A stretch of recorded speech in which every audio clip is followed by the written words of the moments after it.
Probablemente la mayoría de los que ven este video conoció el horror japonés con Laro. Mi amor por el horror empezó cuando yo era, a ver, no me acuerdo qué edad tenía, pero me acuerdo que teníamos el cable y veía, no teníamos plataformas digitales como lo que tenemos ahora de streaming, entonces uno veía lo que le tocaba a uno del horror. Entonces las películas que me criaron básicamente, o las películas que quedaron en mi inconsciente fue definitivamente El Aro y La Maldición, que son películas de horror japonesas súper buenas. Y esas películas fueron precisamente las que hicieron que la mayoría de las personas que no pertenecen a la cultura japonesa conociera el horror japonés. O sea, yo creo que la mayoría lo conoció así, con estas dos películas que era La Maldición, El Aro, y no me acuerdo qué otra. Escríbalo en los comentarios qué película del horror viste por primera vez, si es que alguna vez viste, o qué anime del horror me recomiendas, para empezar. Pero ¿a qué es lo que voy? Uno de los personajes icónicos de estas películas del horror es Samara, que pertenece al Aro, o por su traducción al japonés Ringu, que si viste la japonesa o la americana, la estadounidense mejor dicho, igual te acuerdas, o sea, igual la historia es la misma. Se trata de Samara, una chica que pues te persigue hasta desvivirte en un plazo de 7 días por haber visto un video. Y listo. Yo creo que ahora vería esta película y me daría el mismo miedo que en ese momento. Y no me pasa con otras películas. Hay otras películas que yo digo, ay, ¿cómo le pude haber tenido miedo? Pero el horror japonés es algo muy particular, es un horror muy fascinante y es un horror también que sabe trasladarte esa emoción sin gritos y trasladarte esa emoción sin mucho esfuerzo. Y es algo interesante de lo que les voy a hablar hoy día, porque sí, hoy día les voy a hablar de el horror japonés. Pero antes del horror, yo soy Vanessa y me dedico a hablar del cine del horror en todas sus formas, ya sea en formato cine, formato fenómeno paranormal, leyendas, fenómenos sociales, teorías conspirativas, misterios y demás. Advierto como siempre que yo no soy experta en nada y nada me respalda a excepción de las fuentes y los medios que dejaré en la descripción. Más allá de eso, recuerden que simplemente soy una treintañera con mucho tiempo libre. Yes, queen. Y bueno, hoy día les voy a hablar de el horror japonés, su historia. Este video va a ser súper largo, espero que no los canse. Y bueno, expliquemos la historia desde los inicios hasta el final. Comencemos. Yo soy Vanessa, también soy la Dama Araña y te hablo de cosas extrañas y no olvides que... Bueno, chiquillos, voy a poner acá en la pantalla en qué minuto comienzo a hablar del tema como tal, pero a mí me gusta dar un update de las cosas que pasan a mi alrededor para que nos pongamos en contexto.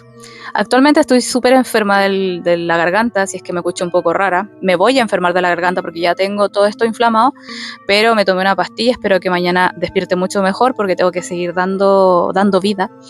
Y bueno, me encantaría quedarme acostada mañana, pero no puedo, tengo que trabajar, tengo que ir a hacer ejercicio, tengo que hacer muchas cosas. Tengo médico, así que nada.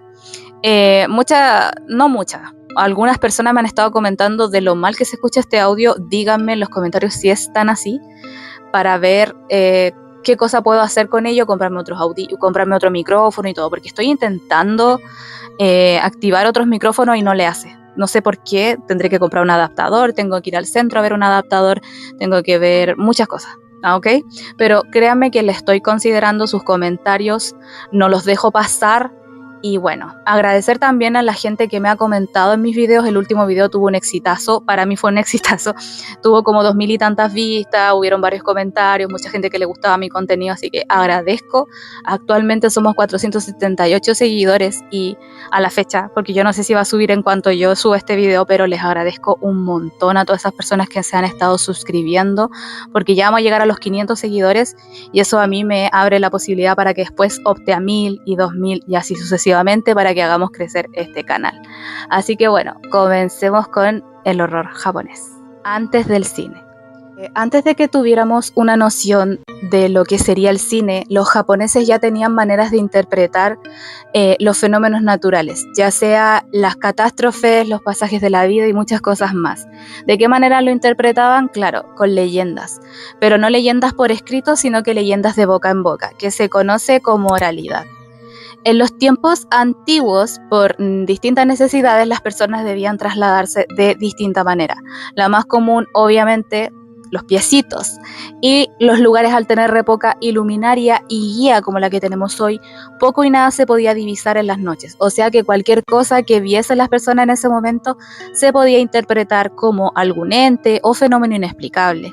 Lamentablemente ellos no tenían redes sociales ni WhatsApp para compartir sus vivencias con los demás, pero ¿qué tenían? La boca. Y la boca en boca, el fenómeno boca en boca, que era pues contar una cosa y luego le cuenta al otro y le cuenta al otro, fue algo que pues sirvió para poder en esos momentos dar explicaciones a cosas que ahora por la tecnología y por el avance científico ya tenemos ciertas explicaciones. Pero antes, en estos tiempos, no había nada más que la oralidad, que era como, oye, ¿sabes qué pasó tal cosa? Y el otro le cuenta al otro y el otro le cuenta al otro. Entonces, probablemente si tú, probablemente alguna vez escuchaste una historia de fenómeno paranormal de tu abuelo, de tu abuela, del tatarabuelo, del tatarabuela. ¿Sabes por qué eso pasa? Simplemente porque a lo mejor en esos tiempos, yo creo, o sea, yo no me gusta desvalidar las vivencias de los demás y decir, no, es que lo que tú viviste no fue eso. Quiero creer, o sea, me gusta creer que las personas tienen distintas maneras de darle explicación a cosas en su tiempo sin desvalidarlas. No me gusta decirle a mi abuelo, ¿sabes qué? Yo no creo, cosas así, porque en esos momentos yo creo que les dio sentido de comunidad y un sentido de realidad lo que estaban contando. O sea, a eso me refiero. Y la sensación de control. Yo creo que ellos al momento de decir, ¿sabes qué? Pasó esta cuestión, pasó esta vivencia y fue tal cosa.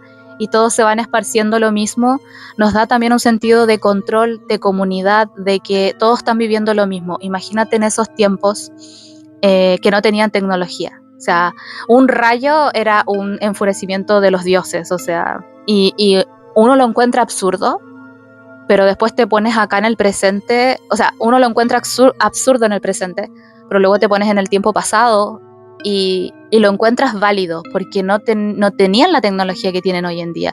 Y probablemente yo hubiese sido la primera que hubiese creído en esas cosas, la verdad, porque yo hasta el día de hoy creo en el misticismo y soy súper de las energías y cosas, y no lo creo precisamente porque crea que pasan esas cosas, sino que porque me gusta tener fe en que la vida es más allá de las fuerzas físicas o la fuerza científica. Me gusta creer que el universo está conformado por energía y bueno, mientras no haga daño a nadie, yo sigo creyendo en esas cosas. Lo que no creo mucho es en el horóscopo, pero me gusta mucho el tema de las energías, de las cartas del tarot, los cuarzos y todas esas cosas. Me gusta atribuirle cosas a la naturaleza, me da un sentido de propósito, le da un sentido al universo para mí, como que eso, le da belleza. A mí me gusta, a veces hago cosas simplemente por la fantasía, como se le dice, como lo diría la pringada, por la fantasía de las cosas, ni siquiera porque uno cree realmente, sino que por la fantasía de romantizar un poco la vida, que ya es bastante cruel, así que me fui muy en bola. Voy a retomar, perdón. Quiero mencionar que holajapones.com es una de las fuentes principales que hice para hacer esta investigación. Señala el libro Japón Sobrenatural, Susurros de la Orilla, por Daniel Aguilar, que es un libro precisamente que nos habla de las supersticiones en torno a las creencias sobrenaturales del país del sol naciente. En este libro, Daniel nos enseña que Japón tiene una gran conexión con el mundo sobrenatural gracias a los kami. Y los kami son precisamente espíritus o deidades que fueron veneradas en su tiempo. Es básicamente la primera religión de Japón. Y al igual que el dios actual de nuestra cultura, se le atribuían los fenómenos paranormales que ocurrían, como les dije yo, de que un rayo es el enojo de un dios, por así decirlo. A los kami se le atribuía eso. Porque ocurrían los fenómenos catastróficos, el clima. También se creían que los kami representaban los elementos naturales como las montañas, los cerros, los ríos, los mares, etc. Gracias a esta creencia se empezaron a propagar una cantidad proporcionada de escritos literarios sobre el mundo de los muertos. ¿Qué pasaba después con nuestra alma? ¿Qué pasaba con los que se portaron mal? ¿Qué pasaba con los que se portaron bien? Bueno, muchas incógnitas se hacían los japoneses. Hasta el día de hoy yo creo que todos nos hacemos esas preguntas. El mundo de los muertos acá era conocido como Yomi, o por su traducción manantial amarillo o agua sucia. O sea, en este mundo era todo lo horrible que podías imaginar, algo así como el infierno o el purgatorio para los católicos. El agua es un elemento poderosísimo cuando se trata de lo sobrenatural en Japón, y nos iremos dando cuenta a medida que avance este video. Época Edo. La época Edo inicia en el año 1603 y finaliza en el 1868, y es conocido por ser una época que estaba marcada por la tranquilidad, por la estabilidad y por el aislamiento. Aquí se darían inicio a muchas tradiciones japonesas que hoy conocemos. Y la época del Edo es un equivalente a lo que conocemos hoy como cultura popular dentro de Japón. Aquí iniciarían relatos populares que formarían la estructura del horror japonés a nivel cultural. Algo así como los cuentos de los hermanos Grimm para los europeos, ¿cierto? Sí, son los europeos. Primero tenemos historias de actos y consecuencias de 1660, luego tenemos los cuentos de Sorori Monogatari de 1663, que son precisamente compilaciones de historias de fantasmas. Está dividida en 5 volúmenes y se desconoce quién reúne estas historias. Y finalmente tenemos Cuentos del muñeco de cabecera de 1666, que es un libro de idiosincrasia nipona, que por su traducción serían las costumbres, las tradiciones, las leyendas y demás de Japón. En estos libros yacen también lo que pasaría a formar parte de la cultura popular nipona, como los espíritus tradicionales de Japón, y se tratarían de 3 principales. Primero tenemos los yurei, que son los espíritus o fantasmas, como solemos llamarle acá. Estos son conocidos por ser espíritus que quedan vagando, porque tienen algo pendiente en el mundo de los vivos, algo que se repite bastante en las narrativas de terror, que como que cuando un alma no muere en paz y queda ahí, busca cerrar el ciclo. Comúnmente son representados con vestimentas blancas, o un pañuelo, o un papel triangular, y un pañuelo o un papel triangular en su frente. Un ejemplo es la leyenda de Okiku, una sirvienta que fue desvivida brutalmente por su amo Tesan Oyama. ¿De qué manera? La arroja a un pozo. Pero Okiku decide cobrar venganza al volver del mundo de los muertos a atormentar a este samurái con el fin de llevarlo a la locura. Después vendrían los yokai, que son seres con poderes sobrenaturales. Ejemplos tenemos a Kappa, un ser acuático, Yuki-onna, una mujer de nieve, y Tanuki, un cambiaformas. Obviamente hay muchos más, pero no los voy a mencionar todos. Finalmente tenemos a los Genge, que son conocidos por ser animales capaces de convertirse en humanos. Tenemos ejemplos re populares que si tú has visto anime, has visto este tipo de ente. Tenemos a los Kitsune, que son zorros que, según la leyenda, al alcanzar 100 años aproximadamente, se convierten en mujeres hermosas. Otro ejemplo que no podía dejar atrás, obviamente, era a las Jorogumo o Yorogumo, que son arañas, que estas al cumplir 400 años se pueden convertirse también en mujeres seductoras para atraer a los hombres y atraparlos con sus telarañas. Me gusta mucho esta narrativa de la mujer que busca venganza dentro del horror japonés. Lo encuentro como bacán, así como, no sé, una femme fatale de esos tiempos, o una femme fatale desde ahí de la época del Edo. Todo esto, todo lo que les estoy relatando, se daría a conocer primero antes del Edo en los teatros no, que son puestas en escena en donde se utilizaban máscaras, se danzaba, se cantaba al compás de historias de carácter sobrenatural. A la fecha, el teatro no es considerado uno de los más antiguos del mundo, por cierto. El horror japonés expresado en los teatros. Si existiera todo el tema del cine y el arte multimedia, tenemos que hacer notar a los teatros, esos lugares que aún existen, que nos traen dramatismo para vivirlo en primera persona, los reflectores que podemos ver, las puestas en escena, danzas, teatralidad al rojo vivo. En Japón se reconoce como teatro kabuki, uno de los teatros más reconocidos, originado en el siglo XVI, caracterizado por su maquillaje ultra elaborado, vestuarios imposibles de olvidar, y se tocaban temas de la época como situaciones históricas y conflictos como tal. Aquí, en estos teatros, es donde se surge el interés por contar historias, o interpretar, mejor dicho, historias de terror, historias sobrenaturales, lo que daría inicio a la era Bunka, que viene desde 1804 a 1818, que empezaría con un gran desarrollo cultural en la época. Recuerden que estamos en la época del Edo. Luego vendría la era Bunsei, que parte en el 1818 a 1830, que estas dos eras suelen hablarse de una sola, Bunka Bunsei, si tú lo buscas en internet. ¿Y por qué se juntan? Precisamente porque se señala un crecimiento a nivel cultural, entonces como que queda ahí acopladito, para que no se confunda. Aquí se abre el espacio dentro de esta época para que el actor Tsuruya Namboku empezara a potenciar más el teatro, y es donde surgen los primeros efectos especiales en el horror japonés.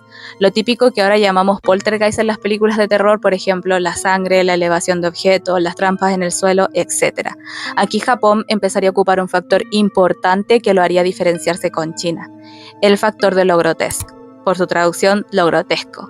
Se habla de un tipo de horror de bajo presupuesto en donde factores como la pobreza, la prosti y la sangre comenzarían a ser parte de un terror que recién estaban haciendo. Ejemplos de la época sería Katsane ga Fuchi, que está basada en hechos reales, que nos cuenta la historia de Kazane, una mujer que fue desvivida por su marido y que producto de esto ella cobra venganza como un espíritu, muy parecido a lo que les conté al principio de las otras leyendas.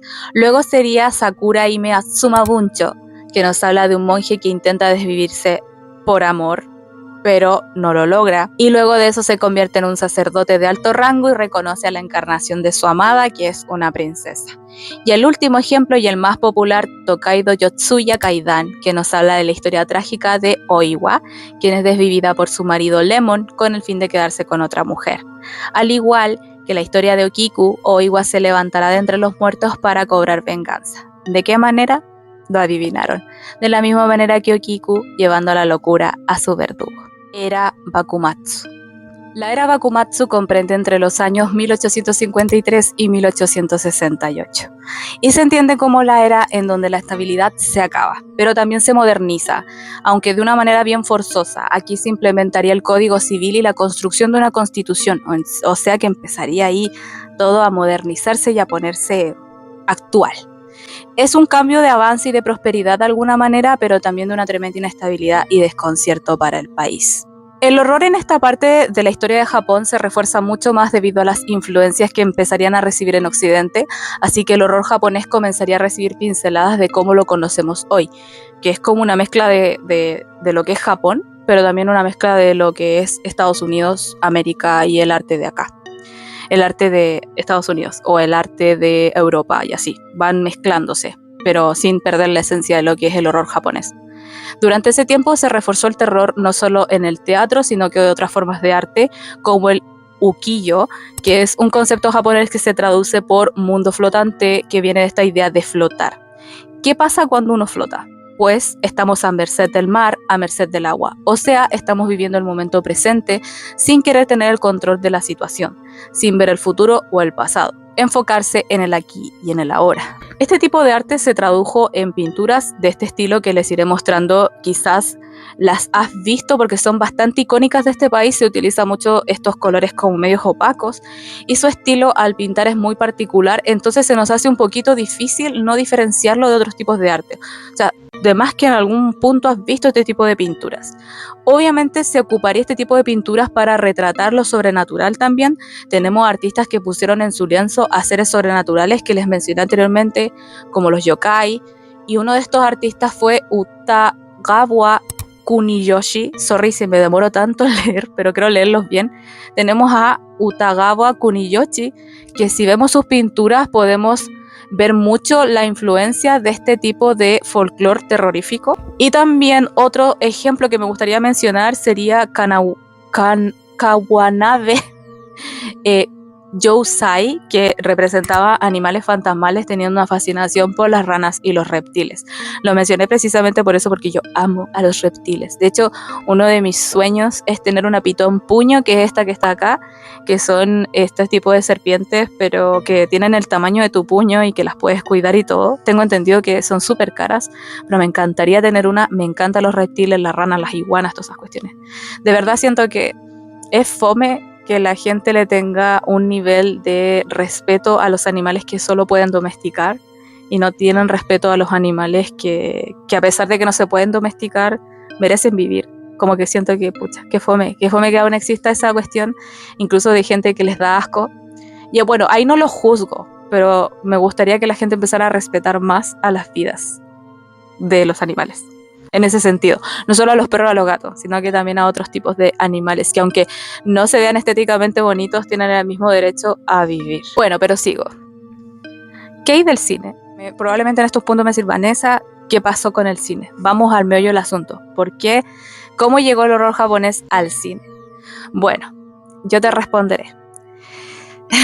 Con la nueva era de modernidad de Japón, de la época que estamos hablando ahora, de que cuando llegó toda esta tecnología, en el año, que llegó, toda esta civilización y todo el tema de la constitución, en el año 1896 llegó lo que llamamos el cinematógrafo y se comienza a hacer cosillas.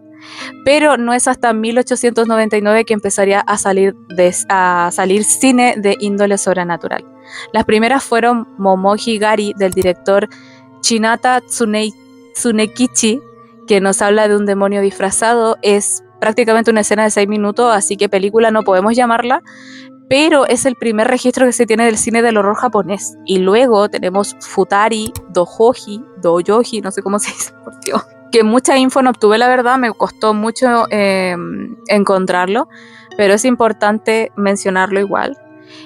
Años después aparecería también una persona que haría que el horror japonés fuera más apreciado por su gente.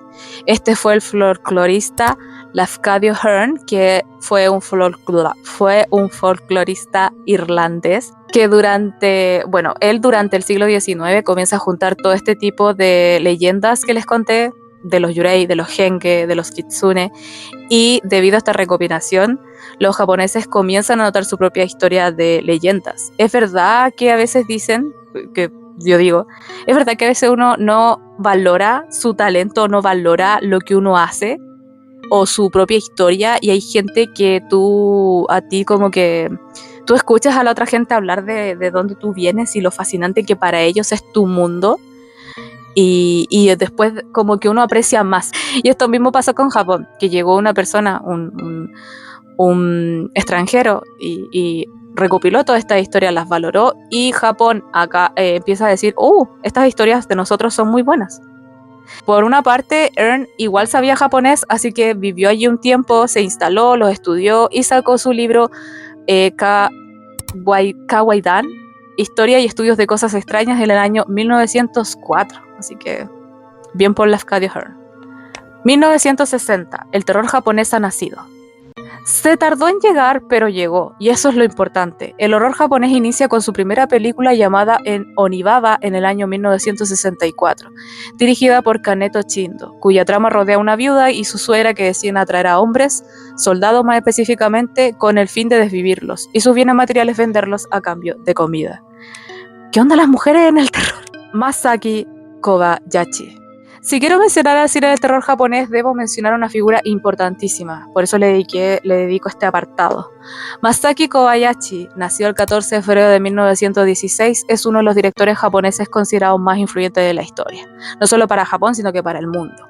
A él le debemos la película Waidan del año 1664, que es precisamente una película que reúne 4 relatos de Lafcadio Hearn, que es el folclorista irlandés que les hablé. El estilo de cine de Masaki es muy atmosférico, hay mucha estética y pone eso sobre el susto. O sea, él antepone su belleza estética por el susto y nos da más que nada contexto visual, colores, todo lo ocupa, todo su cine, toda su puesta en escena está en pos de retratar alguna emoción humana. ¿A qué es lo que me refiero con todo esto? Que en vez de poner algo feo en pantalla, lo que él quería plasmar eran emociones mucho más fáciles de obtener, ya que sea por un susto. Por ejemplo, en la tristeza, el desconsuelo, la amargura, la angustia.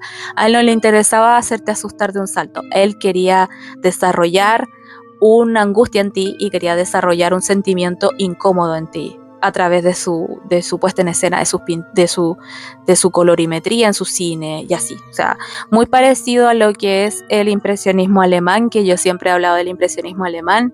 Así que, bueno, Este tipo, el Masaki, era así mismo. Sus historias también suelen ser lentas, obviamente, y con mucho contexto para que el suspenso, como les dije, sea súper constante. Más películas de terror de esta época tenemos a Higoku, La Bestia Ciega y Kuroneko. Años 70. Para los años 70, el horror japonés tenía ciertos enfoques: la explotación, el surrealismo y el horror psicológico. Yo en lo personal vi Hausu de 1970 hace poco. Creo que era de 1970, pero no me acuerdo qué número. Sé que es dentro de la época de los 70. Y sin saber que ya haría un video del horror japonés ahora, te juro que lo vi hace como 2 semanas atrás. Y amé la película de principio a fin. Es muy tripiante, es como un viaje psicodélico. No nos muestra explícito muchas de las cosas que van sucediendo y de hecho es bastante surrealista, pero sí se da a entender de cierta manera todo lo que va pasando. Es como que nos dice lo que pasa y al mismo tiempo no.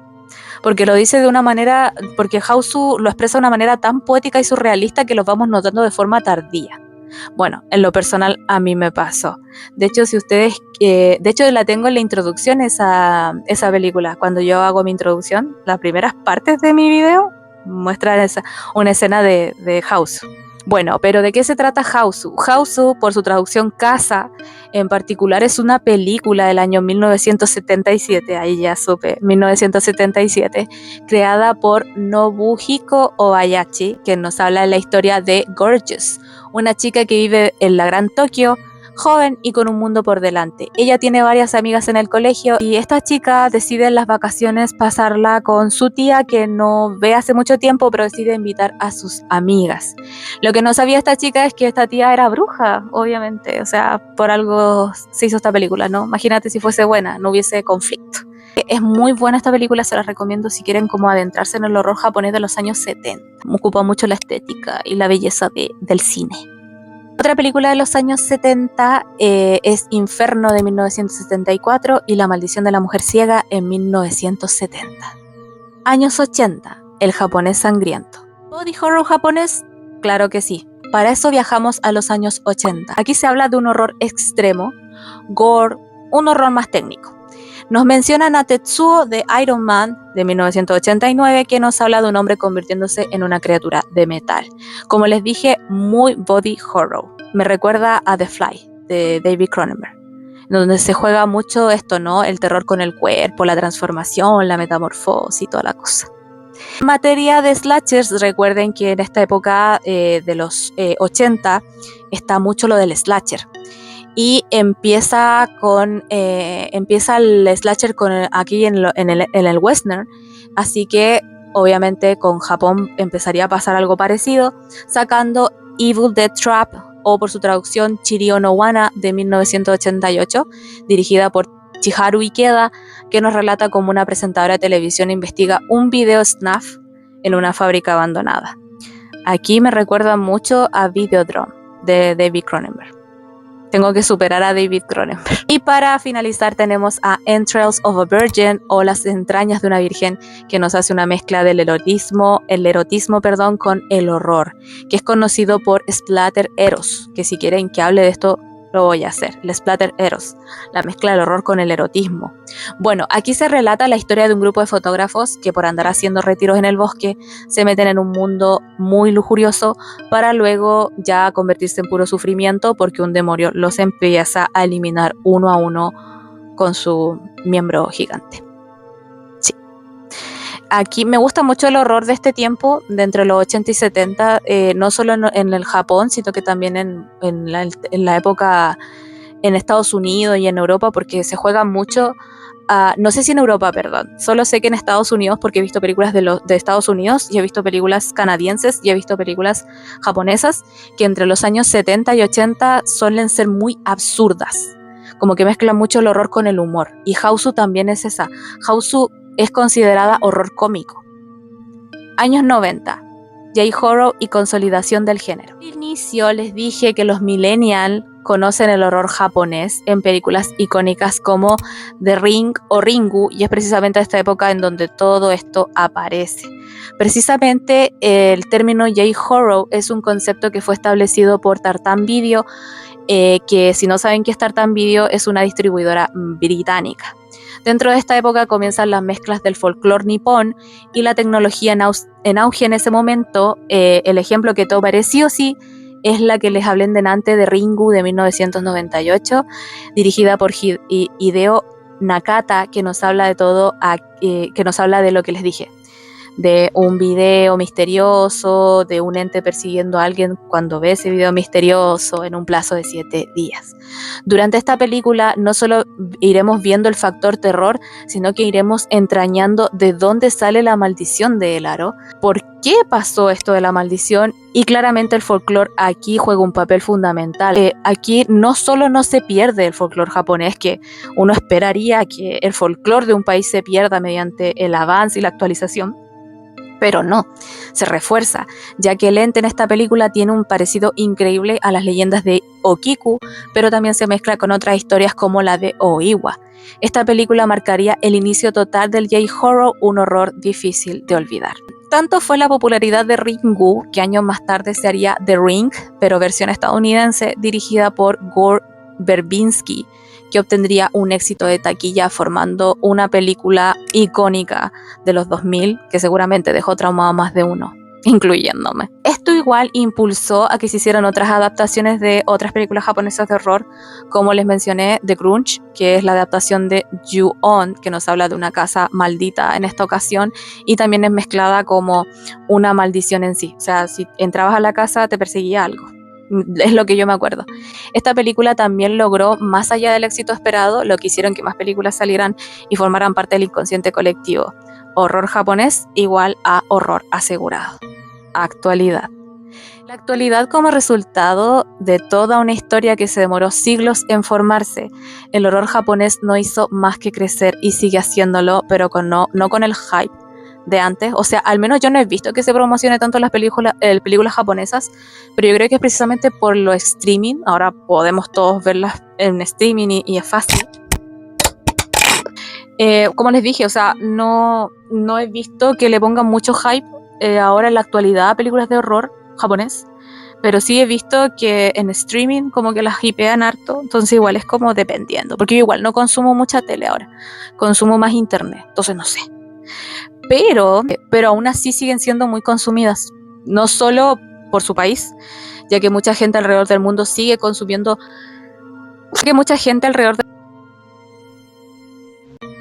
el mundo sigue consumiendo el arte japonés, porque no importa la barrera cultural o el idioma, el sentimiento es igual. O sea, sigue habitando el miedo, la soledad, la desolación, sigue siendo algo común entre los seres humanos, y el J-Horror, al ser un horror que apela mucho a estos sentimientos humanos, no deja de ser visto. O sea que no está destinado a morir nunca, y sigue siendo consumido por aquellos que exploran lo más oscuro de la psique humana. O sea, hay gente que le fascina ese tema, y sigue siendo el J-Horror un horror relevante, si es que siguen apelando a las emociones humanas que no caducan nunca.